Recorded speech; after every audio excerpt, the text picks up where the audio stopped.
Throughout art history, male artists have often overshadowed their female counterparts, but women played a crucial role in the development of modern art, particularly in the avant-garde movement of early 20th century Paris. Author and Paris Muse guide Dr. Lauren Jimerson is working to shift the narrative by spotlighting key women artists in her recent book, Painting Her Pleasure. And this week, we're going to turn our attention to another pioneering artist, Emilie Charmy. Hi, Lauren. Hi, Jeannie. It's wonderful to be here. Well, we're happy to have you. So Charmy's legacy does continue to resonate, especially now with the recent opening of a new museum called the Femmes Artistes du Musée de Mougins, which is in Mougins in southern France. It's the first European museum dedicated to women artists. But tell us more specifically, who was Emilie Charmy and how did she fit into the Parisian avant-garde? So Emilie Charmy was an innovative artist who expressed female sexuality and pleasure through her nudes that were both powerful and sensual. So she was born outside of Lyon in 1878 in a completely different world, as you can imagine. And she moved to Paris around 1903 and quickly immersed herself in the Parisian avant-garde scene. She began exhibiting at the major salons in Paris and started to get to know all the important artists at the time. She became integrated with the Fauve movement and became very close with one artist in particular, Charles Camoin, and of course knew Matisse as well. So her work, she is going to paint as audaciously as the Fauves, but then go on to pursue her own style and develop these nudes that are provocative and daring.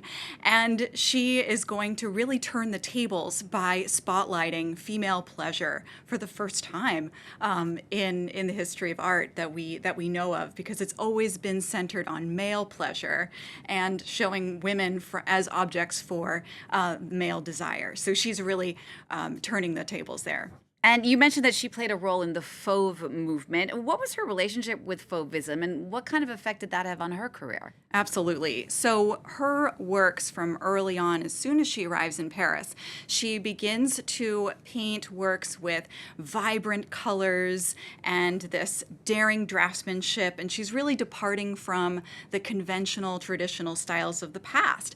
And she's painting with the same audacity as the Fauves that we know, like Derain and Matisse.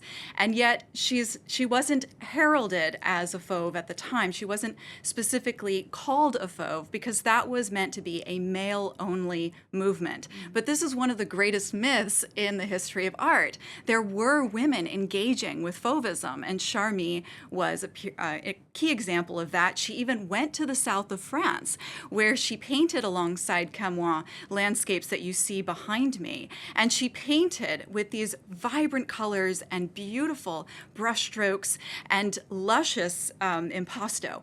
She is going to be singled out by a very pioneering art dealer, Bert Weil. Bert Weil discovers her work in 1905, and Bert Weil is pictured in the middle of these three images. Bert Weil is going to show Charmy's work in her gallery and also help her to make important connections with collectors and other artists in the avant-garde. And Charmy, at the same time, is pioneering all sorts of new subject matter, not just nudes, but here we have a pregnant woman.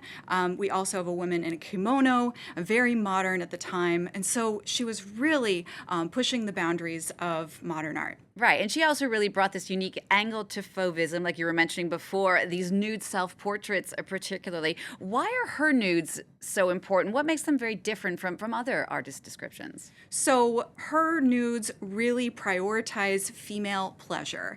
And typically within the tradition of art history from the very beginning, the nudes have been made from the perspective of the male artist for a male audience, and it really prioritizes male pleasure. But she explored the female body in a way that was so daring, that had never been done before.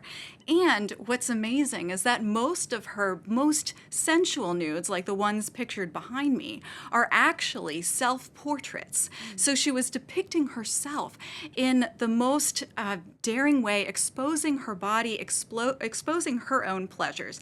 Now, this would have been very difficult subject matter for anyone to comprehend at the time. She's doing this through the teens and 20s. And so she was very careful in the way in which she exhibited her work to the world. Some of her most sensual nudes were covered up for a century in her studio and not revealed until very recently. And so what else would you say is surprising about Emilie Charmy? Maybe something about her career or her relationships within the avant-garde community? So she had this relationship that I mentioned with Bert Weil, which is extremely important. She also was familiar with Colette. Now, Colette was an important writer who wrote about female desire and sexuality at the beginning of the 20th century. She was a very daring figure in the avant-garde. And here we have a portrait that Charmy did of Colette. So the two of them collaborated. Colette recognized Charmy's talent and wrote this essay for a catalog, and then Charmy painted several images of Colette.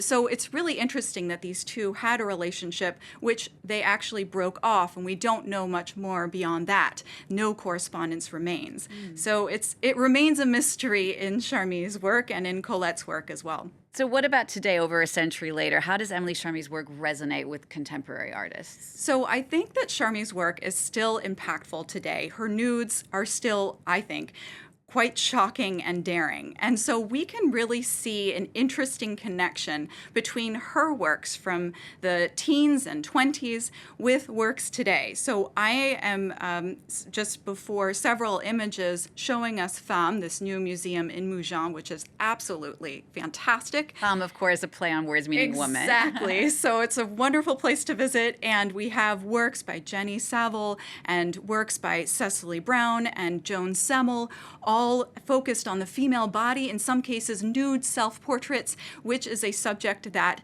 Emilie Charmy pioneered herself. So it's really amazing to see her work and the profound impact that it has, and to explore her legacy and how these subjects and these interests that she had a century ago are still resonating with artists today. So that's why I chose her for the cover of my book, because I really think her work has this impact even today, and I invite you to explore this wonderful museum in Mougins and the remarkable women artists, contemporary and of the 20th century. All right, Lauren, thank you so much for coming in and telling us all about Emilie Charmy and the other women artists you've told us about throughout this series. If you want to check out Lauren's book, it's called Painting Her Pleasure. Lauren is also one of the many amazing guides you can go on an art history tour with through Paris Muse, and you can check all of that out on parismuse.com. Do stay with us. We're going to take a quick break. I'll be back in just a few minutes with your top stories.